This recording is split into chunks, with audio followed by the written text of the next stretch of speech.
सेठ के घर में स्वर्ण कलश भी रखे थे, रजत कलश भी रखे थे, ताम्र कलश भी रखे थे। बेशकीमती साज सज्जा वाले मंगलोत्तम मंगलमय मंगल बर्तन भी रखे थे। उन सब की उपेक्षा करते हुए भी समता स्वभावी अतिथि मुनिराज ने मिट्टी के कुंभ को महत्व दिया। उसके द्वारा केवल पड़गाहन ही नहीं हुआ, बल्कि आहार की शुरुआत भी माटी के कुंभ से हुई।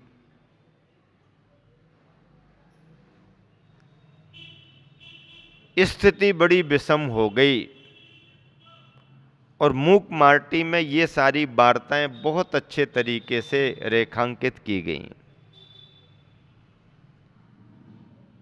पूंजीवाद पर कुठाराघात किया है गुरुवर ने, और सादगी को, सीधे सादे आचरण व्यवहार को, संतोष को महत्व दिया है। कुंभ हर समय मार्गदर्शक बन रहा है, संकट के समय में संकट मोचक बन रहा है। संकट के समय में कुंभ परिवार का संकट मोचक बन रहा है। और वही बात फिर आगे बढ़ती है। ऐसे नदी के बहाव को देख करके, जिसमें बलशाली गजदल भी, सिंह भी, जली जंतु भी चपेट में आ रहे हैं, परिवार उसी नदी में फंसा हुआ है। घटती घटना को देखकर परिवार का धैर्य कहीं घट ना जाए और उसका मन कहीं ध्रुव से हट ना जाए, यूं सोचता हुआ सा कुंभ ने नदी को ललकारा, अरे पाप पांव वाली सुन, अरे पाप पांव वाली सुन, यह परिवार तो पार पर है, मझधार में नहीं। यह परिवार तो पार पर है, मझधार में नहीं। जिसने धरती की शरण ली है, धरती पार उतारती है उसे। जिसने धरती की शरण ली है, धरती पार उतारती है उसे। यह धरती का नियम है, व्रत। धरती का नियम है, व्रत है। धरती इस शब्द का भी भाव विलोम रूप से यही निकलता है, धरती, तीर ध, धरती तीर ध, यानी जो तीर को धारण करती है, जो तीर को धारण करती है या शरणागत को तीर पर धरती है, किनारे पर धरती है, वही धरती कहलाती है। धरती शब्द की व्याख्या शब्द के विश्लेषण में कितनी अच्छी हो गई कि जो तीर को धारण करती है सो धरती है, या शरणागत को तीर पर धरती है सो धरती कहलाती है। और सुनो, धा के स्थान पर था के प्रयोग से, धा के स्थान पर था के प्रयोग से तीरथ बनता है। धा की जगह था रख दो तो तीरथ बनता है। शरणागत को तारे सो तीरथ। तीरथ की परिभाषा क्या है? तीरथ कहते कैसे हैं? जो शरणागत को तारे, तारे सो तीर्थ, तारे सो तीर्थ। जिन शासन भी तीर्थ है, जिन शासन तीर्थ है। क्यों कहा जिन शासन को तीर्थ? क्योंकि जिन शासन शरण में आने वालों को तार देता है, भव पार लगा देता है। क्षेत्र मंदिरों का समूह तीर्थ कहलाता है। जहाँ पर अनेक मंदिर बने हो, मंदिरों का समुदाय हो, प्राचीनता जुड़ी हुई हो, ऐसे स्थानों को तीर्थ कहते हैं। और भव्यात्मा श्रद्धालुजन तीर्थों की वंदना करने के लिए जाते हैं। कहाँ जाते हैं? तीर्थों की वंदना करने के लिए जाते हैं। मंगलकारी स्थानों में क्षेत्र मंगल के रूप में आचार्यों ने तीर्थंकरों की निर्वाण भूमियों का स्मरण किया है। क्या?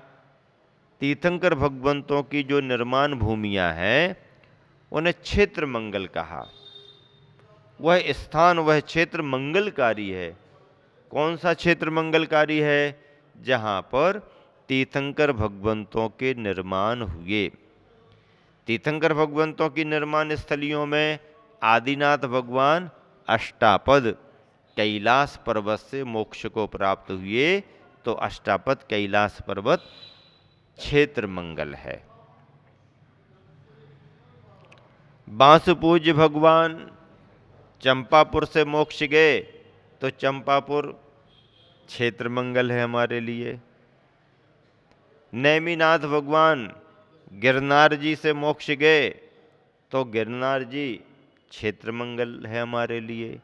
महावीर भगवान पावापुर से मोक्ष गए, तो पावापुर हमारे लिए क्षेत्र मंगल है। और शेष 20 तीर्थंकर भगवान शाश्वत सिद्ध भूमि सम्मेद शिखर से निर्वाण को प्राप्त हुए, इसलिए तीर्थराज सम्मेद शिखर हमारे लिए क्षेत्र मंगल है। तीर्थंकरों का निर्वाण ही नहीं, दीक्षा ज्ञान कल्याणक भी हुआ है, जन्म गर्भ कल्याणक भी हुए हैं, तो वह कल्याणक भूमि भी हमारे लिए क्षेत्र मंगल है।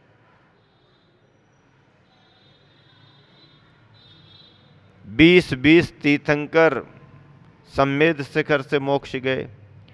यद्यपि सम्मेद शिखर तो 24 तीर्थंकरों की निर्माण स्थली रहती है, पर इस काल में, हुंडाओ सर्पणी काल में, 4 तीर्थंकर अन्य स्थानों से मोक्ष चले गए, तो 20 तीर्थंकरों की निर्वाण स्थली सम्मेद शिखर क्षेत्र मंगल है। और भी अन्य भव्यात्माओं की निर्माण स्थलियां भी हमारे लिए क्षेत्र मंगल हैं। ऐसे क्षेत्रों को तीर्थ कहा जाता है। क्यों कहा जाता तीर्थ? क्योंकि वहां जाकर के मन में शांति, आनंद की अनुभूति होती है,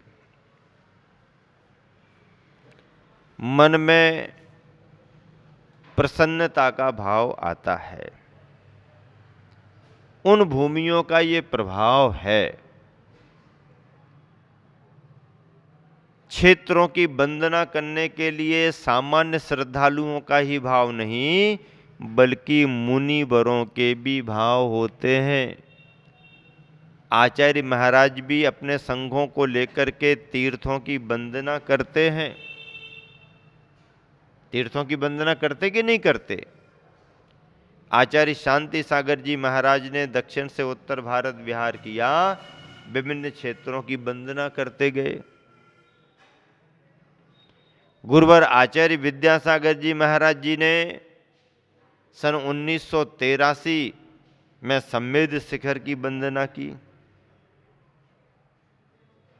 पूरा संघ सम्मेद शिखर की वंदना करने के लिए चला।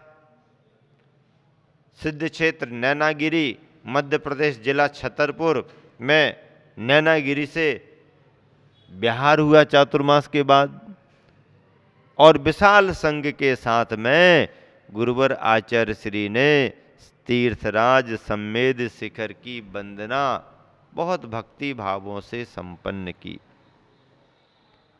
नेमिनाथ भगवान की निर्वाण स्थली गिरनार जी की भी वंदना की। विशाल संघ के साथ वंदना की, प्रभावना करते हुए वंदना की। बड़े बड़े आचार्य और मुनिगण भी तीर्थों की वंदना करने का भाव करते हैं, वंदना करते हैं। यहाँ तक कि छठे गुणस्थान वर्ती मुनि महाराज, जिनकी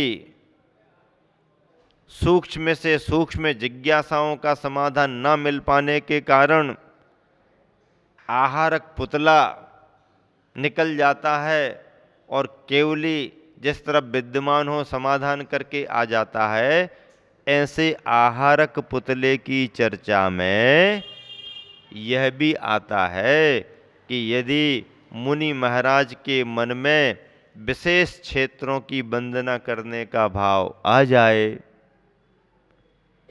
नंदीश्वर दीप आदि की वंदना करने का भाव आ जाए, तो ये इस शरीर से जाना संभव नहीं है, तो आहारक पुतला निकल करके वहां की वंदना करके वापस आ जाता है। बहुत बड़ी बात है। रास्ता मिल नहीं रहा है, जाना वहां तक दुर्गम है, ऐसे समय में यदि किन्हीं मुनि महाराज को तीर्थ यात्रा की भावना विशेष बन जाए, तो उसकी पूर्ति आहारक पुतला निकल करके होती है। तीर्थों का महत्व यही है, जो तारे सो तीर्थ। जैसे नदी का किनारा मिल जाए तो हम नाव का आलम्बन लेकर के उस पार चले जाते हैं। जिन शासन को तीर्थ कहा है, रत्नत्रय को तीर्थ कहा है, तीर्थंकर भगवंतों के शासन को सर्वोदय तीर्थ कहा है। सर्वोदय तीर्थ क्यों कहा? जिस तीर्थ में सभी के उदय की बात हो, सभी के कल्याण की बात हो, सो वह तीर्थ माना गया है। और सुनो, धा के स्थान पर था के प्रयोग से तीरथ बनता है। शरणागत को तारे सो तीरथ। फिर भला अब हमें कैसे डुबो सकती हो तुम? फिर भला अब हमें कैसे डुबो सकती हो तुम? और यह भी ध्यान रहे कि अब हमें बहा ना सकोगी तुम। अब हमें बहा ना सकोगी तुम, किसी बहाने बहाव में बहा ना सकेंगे हम। अब हमें बहा ना सकोगी तुम, किसी बहाने बहाव में बह ना सकेंगे हम। तुम हमें बहा ना सकोगी और किसी बहाने बहाव में हम बह ना सकेंगे। जब आग की नदी को पार कर आए हम और साधना की सीमा श्री से हार कर नहीं प्यार कर आए हम, फिर भी हमें डुबोने की क्षमता रखती हो तुम। कुंभ क्या कह रहा है? जब आग की नदी को पार कर आए हम और साधना की सीमा श्री से हार कर नहीं प्यार कर आए हम, फिर भी हमें डुबोने की क्षमता रखती हो तुम। हमने पहले ही तय किया था कि सतह की सेवा प्रशंसा अधिक नहीं करना है। सतह यानी ऊपर ऊपर, सतह की सेवा प्रशंसा अधिक नहीं करना है, क्योंकि सतह पर कब तक तैरते रहेंगे? ऊपर ऊपर सतह पर कब तक तैरते रहेंगे? हाथ भर आएंगे ही लहरों के दर्शन मात्र से संतुष्ट होने वाले प्रायः डूबते दिखे हैं। लहरों के दर्शन मात्र से संतुष्ट होने वाले प्रायः डूबते दिखे हैं। यहाँ पर सतह पर। अरे निम्नगे, नदी का नाम निम्नगा भी है। अरे निम्नगे, निम्न अघे, निम्नगे नदी का नाम है और निम्न अघे, अघ यानी पाप, निम्न अघे, इस गागर में सागर को भी धारण करने की क्षमता है। कुंभ की तुम बात कर रहे हो, इस गागर में सागर को भी धारण करने की क्षमता है। धरणी के अंश जो रहे हम, धरणी के अंश जो रहे हम, कुंभ की अर्थ क्रिया जल धारण ही तो है। कुंभ की अर्थ क्रिया, उसका मूल स्वभाव जल धारण ही तो है। और सुनो, स्वयं धरणी शब्द ही विलोम रूप से कह रहा है कि धरणी। धरणी, धरती यानी धरणी, नीरध, नीरध, धरणी नीरध, नीर को धारण करे सो धरणी, नीर का पालन करे सो धरणी। जैसे मणियों में नीलमणि, कमलों में नीलकमल, सुखों में सील सुख, गिरियों में मेरुगिरी, सागरों में क्षीर सागर, मरणों में वीर मरण, मुक्ताओं में मत्स्य मुक्ता, मत्स्य मछली संबंधी मुक्ता उत्तम माने जाते हैं। क्या क्या उत्तम माने जाते हैं?